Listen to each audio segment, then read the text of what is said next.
అందరికీ నమస్కారం. సితార్ ఎంటర్టైన్మెంట్స్ మన డాకు మహారాజ్ యొక్క విజయోత్సవ సభకు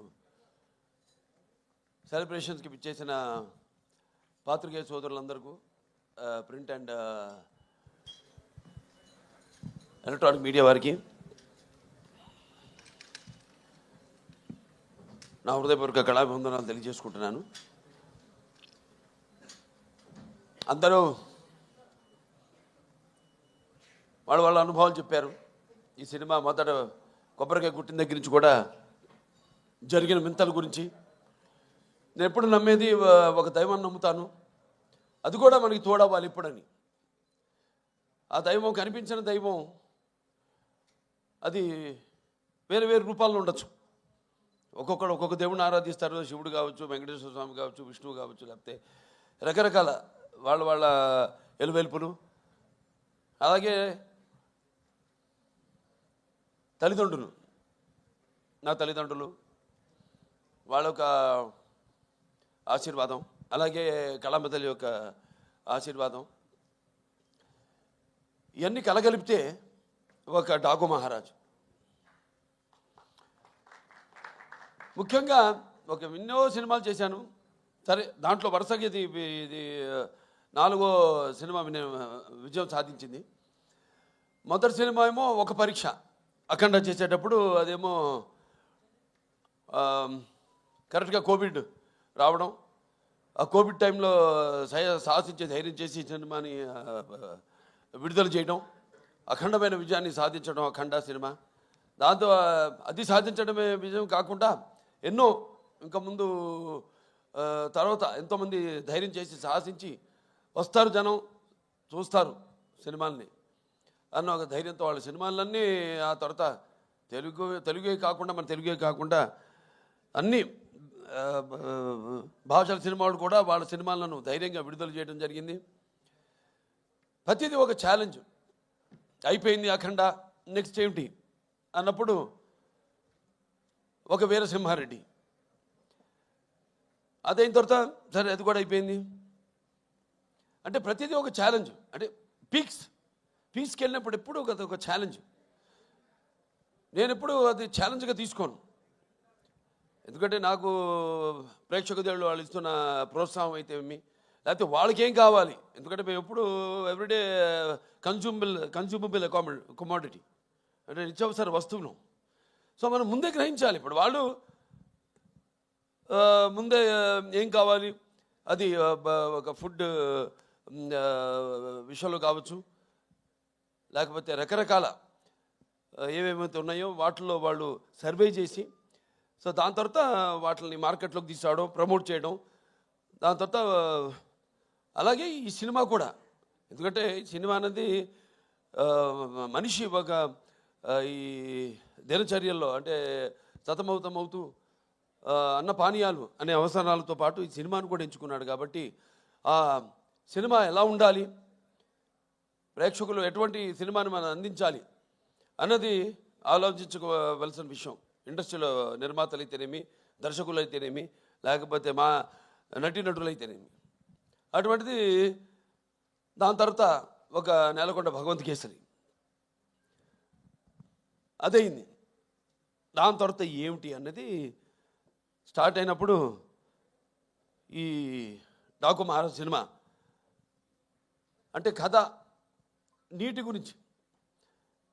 అది చాలా చిన్న సమస్య కావచ్చు ఇప్పుడు మనం అనుకోవడానికి, కానీ సినిమా ద్వారా దాన్ని ప్రజలు అది ముందు భవిష్యత్తులో ఎలా ఈ నీటి కోసమే ప్రజలు కొట్టుకు చేస్తారు అన్నది వాళ్ళ అవగాహన రేకెత్తించిన సినిమా మన డాకు మహారాజ్.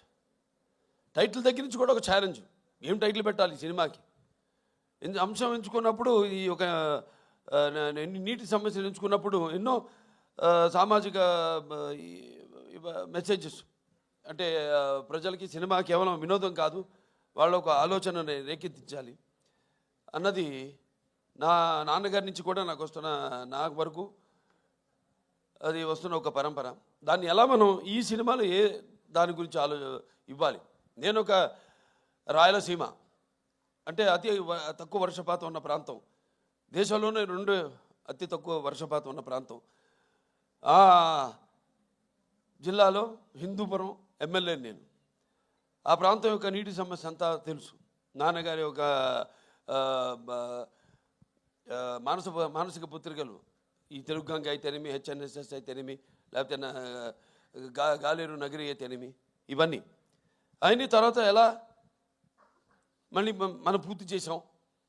తెలుగుదేశం అధికారంలో ఉన్నప్పుడు ఎలా, నేను ఎమ్మెల్యేగా ఉన్నప్పుడు అంతా రాసి పెట్టింది. నేను ఇప్పుడు ఎలాగైతే అన్నారు ఫస్ట్ టైం యమన్ బుక్ చేయడానికి ఆవిడ షిరిడీలో ఉంది, ఎవరు మన శ్రద్ధా శ్రీనాథ్, అలాగే ఈవిడేమో తిరుపతిలో ఉంది ప్రజ్ఞా జైస్వాల్. అలాగే ఈ నీటి సమస్య కరెక్ట్గా నేను ఎమ్మెల్యే అయినప్పుడే అది పూర్తి కావడం, నేను నా హిందూపురానికి నేను నీళ్లు ఇవ్వగలగడం. సో ఇదంతా అదంతా కాకతాళీయంగా యాదృచ్ఛికంగా జరిగింది. ఇప్పుడు ఆ నీటి సమస్య గురించి సినిమా తీయాలి అనే ఒక ఆలోచన వచ్చింది. దాన్ని ఎలా ప్రజెంట్ చేయాలి మనం అనుకున్నప్పుడు రాజస్థాన్ ఎక్కడైతే ఏముంది, ఇక్కడ మన తెలుగు వాళ్ళు గొప్పతనం చాటుకుంటూ అక్కడ రాజస్థాన్లో కూడా మళ్ళీ మనం వాళ్ళు దుక్కు దున్ని నీరు పోసి నారు పెట్టి అలాగే కోత కోసి ఎలా చేయగలుగుతాం, అక్కడ కూడా మన ఒక ఇంజనీర్, ఒక సామాన్య ఇంజనీర్, ఒక తెలుగువాడు వెళ్ళి ఎలా చేయగలుగుతాడు. చేసాం మనం ఇక్కడ సృష్టికి ప్రతి సృష్టి చేసాం. ఎలాగైతే మన రాయలసీమ గురించి చెప్పాను, మన ఇది అవిభక్త ఆంధ్ర రాష్ట్రానికి 6 ముఖ్యమంత్రులు ఇచ్చింది రాయలసీమ అని. సో అది పెట్టుకుని మైండ్లో సమస్య చిన్నదే కావచ్చు, కానీ రాష్ట్రాలు వాళ్ళ నీళ్ళ కోసం కొట్టుకుంటున్నాయి. సరే, ఆ నేపథ్యంలో ఆ సినిమాని తీసుకోవడం, సెలెక్ట్ చేయడం, దాంట్లో పాత్రని ఎలా దాన్ని ఒక ఇంజనీర్ డాకుగా మారడం, అలా దాంతో మొదలయ్యాక సరే మీకు సినిమా గురించి ఈరోజు ఆ సినిమాని అఖండమైన విజయాన్ని మాకు అందించి ఇవాళ మా వెన్ను తట్టి ఇంకా మాకు ఎవరైతే మేము ఆకలితో ఉన్నామో ఒక సినిమా చేసి దాని ఒక ఫలితం కోసం రెయిన్బోర్డు కష్టపడి ఎలా ఉంటుంది ఆ సినిమా, దాని ఫలితం ఎలా ఉండబోతుంది అని ఎదురు చూస్తున్నామో, అటువంటి తరుణంలో ఇటువంటి అఖండమైన విజయాన్ని మాకు అందించినందుకు తెలుగు ప్రేక్షకులందరికీ నా హృదయపూర్వక కృతజ్ఞతాభివందన తెలియజేసుకుంటున్నాను. ఇంకా ముఖ్యంగా ఈ సినిమాలో ముందు మా దర్శకుల గురించి చెప్పాలి, బాబీ గారి గురించి. అంటే ముత్యాలు ఎలా ఏటమూలుగా జారితే ఎంత అందంగా ఉంటాయి కనపడడానికి, అలా ఎంతో అందంగా ప్రతి నటుడి దగ్గర నుంచి కూడా హావభావాలను రాబట్టుకోగలిగాడు మా దర్శకుడు బాబీ. అలాగే బాబీ ఎలాంటి ఒక ప్రియుడిని ప్రేమించినట్టు నన్ను ప్రేమించేసి ఏది వదలకుండా ఎంతో సున్నితంగా, ఎంతో నాలో అయిన నట విశ్వరూపాన్ని ఆవిష్కరింపజేసిన బాబీకి నా హృదయపూర్వక కృతజ్ఞతలు తెలియజేసుకుంటున్నాను. ఒక నమ్మకం, ఏదైనా ఒక నమ్మకం ఉంటాను. అంటే ఆయన చూడడానికి ఎంత స్టైలిష్గా ఉంటాడు ఆయన, అలాగే ఫస్ట్ హాఫ్లో కూడా నన్ను అంత స్టైలిష్గా చూపించాడు ఆయన బ్రహ్మాండంగా. ఇక ప్రతిదీ మేము చాలా ఎన్నో విషయాలు డిస్కస్ చేసి సినిమాలో మేము అనుకున్న